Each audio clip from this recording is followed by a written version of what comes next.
মমতা বন্দ্যোপাধ্যায় একটা নির্বাচিত সরকারকে কিভাবে নির্বাচিত স্বৈরতন্ত্রে রূপান্তরিত করা যায় সেই পরীক্ষায় ১৬ আনা সফল হয়েছে। এবং সফল হতে গিয়ে গণতন্ত্রের ভিত যে কাঠামোর উপর, যে ইনস্টিটিউশনগুলোর উপর দাঁড়িয়ে থাকে, তার প্রত্যেকটা পশ্চিমবঙ্গে আজ হয় অপ্রাসঙ্গিক, নয় অর্থহীন, না হয় থেকেও না থাকার মতো অবস্থা হয়েছে। অর্থনীতির ভবিষ্যৎ নিয়ে কোনো মাথা ব্যথা তিনি দেখাননি।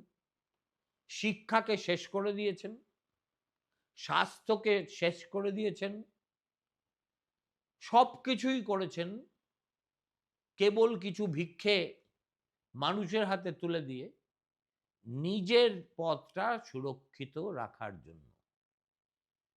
এবার ৪ তারিখে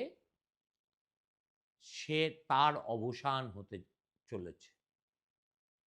আমরা চাইছি এমন একটা এমফ্যাটিক মেসেজ বাংলার সমাজ থেকে আসুক, যাতে মমতা বন্দ্যোপাধ্যায় জাতীয় নেতারা এই বাংলার মাটিতেই আর কখনো রাজনীতি করার সুযোগ না পান।